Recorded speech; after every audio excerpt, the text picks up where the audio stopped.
جو بندہ بھی نا جس کے پاس بھی مناسب مقدار میں مال ہے اور نامناسب اظہار غریبی کر رہا ہے وہ برباد ہو جاتا ہے. اس لیے کہ ناشکری نا شکریہ. بالکل ٹھیک ٹھاک ہوں گے, رولا ڈالا وہ مر گئے, لٹ گئے, برباد ہو گئے. اچھا میں نے ایک صاحب سے پوچھ لیا, میں نے کہا مجھے پتا ہے آپ کے معاملات ایسے نہیں ہیں جیسے آپ بول رہے ہیں, تو یہ کیوں کرتے ہیں؟ کہتے ہیں لوگ پیسے مانگ لیتے ہیں. وہ جو پیسے مانگتے ہیں نا, میں نے ان سے جان چھڑانے کے لیے نا یہ لبادہ اوڑھ لیا کہ میں ہر بار مر گیا. اللہ اکبر اللہ اکبر. تو میں نے کہا جی ڈرے اس وقت سے کہیں مالک ایسا کرنا دے. اللہ اکبر اللہ اکبر. شکر ادا کریں کہ مالک نے آپ کو دینے والا ہاتھ بنایا, لینے والے ہاتھ کی ایکٹنگ کیوں کر رہے ہیں آپ؟ اللہ اکبر.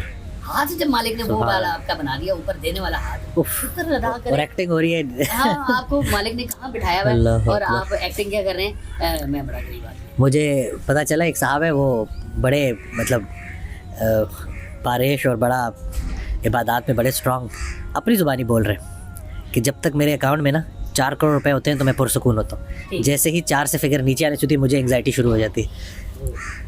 یعنی کہ کہانی سمجھے ہی نہیں ہے پھر یہ. بڑے پیسے ہیں جی, میں نے تو کٹھے دیکھے بھی نہیں.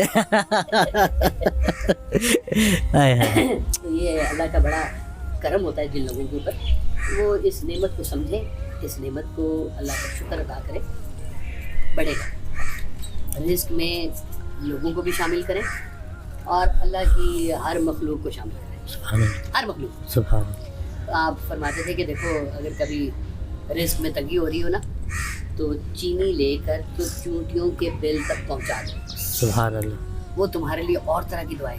اللہ چونٹیاں, چھت کے اوپر پانی رکھ دو, باجرہ رکھ دو, پرندے آئیں گے, کبوتر آئیں گے, وہ آپ کے لیے دعا کریں, وہ آپ کو وسعت عطا کریں. جانور مل جائیں, ڈاگس مل جائیں, اسٹرے ڈاگس, اسٹرے کیٹس, ان کی خدمت کرو. کہ کوئی نہیں پوچھ رہا ان کو تو آپ ان کی خدمت کرو, ان کو جا کے کھانا ڈال دو, روٹی ڈال دو.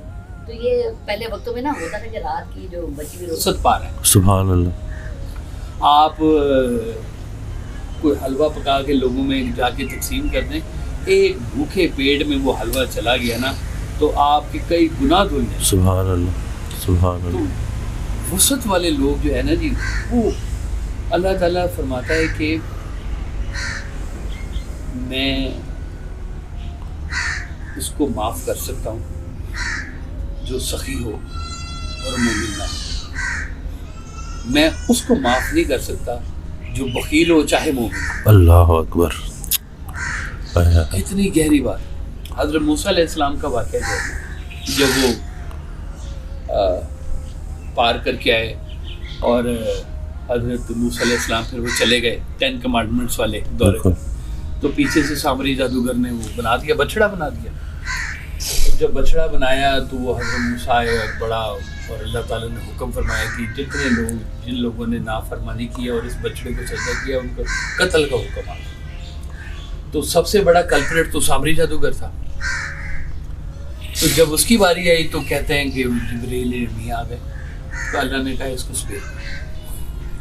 اللہ تعالیٰ سب سے بڑا کلپریٹ تو یہ سامری جادوگر خود ہے, اسی نے بچڑا بنایا, اسی نے لوگوں کو گمراہ کیا, تو اس کی معافی کا حکم آ گیا کہ اس کو چھوڑ دیا جائے. تو اللہ نے کہا اس کو چھوڑ دو, یہ اصل میں سخی بڑا ہے, اللہ یہ سخاوت کرتا رہے, ہم اس کو اس کی موت ہی مار دیں گے, تم اس کو قتل. اللہ اکبر. سامری جادوگر کی ابھی بھی قبر موجود ہے, آپ دیکھیے کتنی پرانی بات ہے, مسقط میں ہے. اور وہ کہتے ہیں کہ آج تک اس قبر کی اوریجنل ڈائمینشنز سیٹل نہیں ہو سکی, چینج ہوتی رہتی ہے. وہ جادو ہے نا اس کا سارے کا سارا معاملہ, تو وہ جادو کے ساتھ, لیکن قبر اس کی محفوظ کر دی تھی. اب پتہ نہیں شاید اللہ کو کوئی ثقافت ہی پسند آئی ہوئی تھی اس کی یا کیا تھا, چلیں عبرت تھی جو بھی تھی, لیکن موجود ہے جی اس کی قبر. اب یہ سخی کے ساتھ نا اللہ جڑتا ہے, بخیل کے ساتھ شیطان جڑتا ہے. اللہ اکبر. آپ نے زندگی میں یہ فیصلہ کرنا ہے آپ کا رستہ رکھنا کون سا ہے, اللہ کا رستہ رکھنا ہے یا شیطان کا رستہ رکھنا ہے. شیطان کا رستہ رکھنا ہے, جاؤ بخیل بنو, کنجوسیاں کرو, جو دل کرتا ہے کرو, لیکن اللہ تو رازق ہے, وہ تو دیکھے ان کو بھی کھلا رہا ہے جو اللہ کو مانتے تک نہیں ہے. وسعت تو پھر سب سے بڑا سخی کون ہے, اللہ تعالیٰ خود ہے. وہ کہتے ہیں اتنا سخی ہے کہ وہ ان کو بھی کھلا رہا ہے جو اس کو نہیں مانتے. بلکہ میرے خیال ان کو زیادہ کھلا رہے ہیں. بالکل بالکل جو بالکل نہیں مانتے جو نہ ماننے والے ان کو زیادہ اللہ تعالیٰ فیسیلیٹیٹ کر رہا ہے. تو پھر اس کے بعد سخاوت کا اگر کوئی درجہ تو سرکار دو عالم صلی اللہ علیہ وسلم کہ دشمن 21 سال کفار مکہ نے دشمنی کی. سرکار دو عالم صلی اللہ علیہ وسلم 21 سال کے بعد جب فتح مکہ ہو رہی تھی تو آپ نے اعلان کیا کیا کہ تم بتاؤ کہ آج میں تمہارے ساتھ کیا سلوک کروں گا. تو ہر طرف خاموشی آ گئی کہ جلال کی بات ہو رہی ہے نا جی, اب تو قابو آ گئے سارے. تو کہا کہ آج میں تمہارے ساتھ وہ سلوک کروں گا جو حضرت یوسف علیہ السلام نے اپنے بھائیوں کے ساتھ کیا. اللہ اکبر سبحان اللہ. کہ معاف بھائیوں نے کرتے کنویں میں پھینکا, جان سے مارنے کی کوشش کی, وہ بن گئے وزیر خوراک بن گئے ہیں جی مصر کے. اب وہ بھائی سارے اس لیول تک نہیں پہنچ سکے. تو بھائیوں نے معافی مانگی تو انہوں نے کہا آپ کے لیے معافی, آپ میرے بھائی ہیں. سبحان اللہ. تو سرکار دو عالم نے کہا کہ میں تمہارے ساتھ وہ سلوک کروں گا جو حضرت یوسف علیہ السلام نے اپنے بھائیوں کے ساتھ کیا تھا, آج تم سب کو معاف کرو. سبحان اللہ. یہ بہت بڑی سخاوت ہے سبحان اللہ. کہ واہ آپ واہ واہ واہ. کہ دشمن آپ کو پتہ ہے رجسٹر دشمن ہے, کتنی دفعہ آپ کے اوپر جان کا حملہ ہوا ہے, جنگیں ہوئی ہیں, آپ کو زخم آئے ہیں, کوئی ذاتی انتقام نہیں لیا. کوئی ذاتی انتقام نہیں لیا آپ نے. اس پورے حوالے کے اندر طائف کا واقعہ سب کو معلوم ہے کہ وہ آئے حضرت جبرائیل علیہ السلام اور انہوں نے کہا کہ اگر آپ حکم دے تو میں دونوں پہاڑوں کے درمیان میں اس بستی کو پیس کے رکھ دوں. تو آپ نے فرمایا کہ نہیں. رحمت للعالمین نے ہنس کے فرمایا کہ میں اس دہر میں قہر و غضب بن کر نہیں آیا. تو رحمت للعالمین بن گیا. سبحان آپ نے کہا یہ نہیں تو ان کی اولادیں آگے مسلمان بنیں. سبحان اللہ. سبحان اللہ. تو معاف کر. حضرت واصف علی واصف رحمۃ اللہ ایک آڈیو میں ارشاد فرماتے ہیں کہ آپ لوگوں نے پتہ نہیں کون سا بدلے کا اسلام سیکھا ہے. جو اسلام ہم آپ کو بتا رہے ہیں اس میں پتھر کھانے والا پتھر مارنے والے کے لیے دعا کر رہا ہے. اللہ.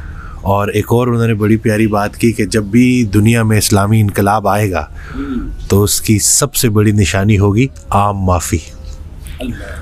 اب یہ دیکھ لیں کہ جب بھی کوئی دعویٰ کرتا ہے نا کہ یہ اسلامی انقلاب ہے اور اگر آیا تو اس کی ایک ہی نشانی بتا دی, پہلی نشانی کے سٹارٹنگ میں. اللہ اکبر. آگے سے شروع کرو. یعنی کہ ساروں کو اکٹھا ہونا پڑے گا. بنیاد بھی تو دیکھیں اسی کے اوپر تھی سبحان کہ جب سرکار دو عالم نے صلی اللہ علیہ وسلم نے جس دن اناؤنس کیا تو آپ کے دائیں میں سب لوگ کون تھے؟ کفار, بتوں کی پوجا. بالکل. اور اس کے درمیان میں آپ نے کہا کہ کلمہ پڑھو, پیچھے سب معاف. سبحان اللہ. جتنی عمر تمہاری گزری ہے, واہ. آپ نے کہا کلمے کی یہی تو شان ہے کہ 80 سال کا کفر بھی دھل جاتا ہے. تو معافی تو اللہ تعالیٰ کی طرف سے بہت بڑی سخاوت ہے. سبحان اللہ. سب سے بڑی. وہ کہتے ہیں کہ عمل کا نہیں ہے, فضل کی بات ہے ساری کی ساری.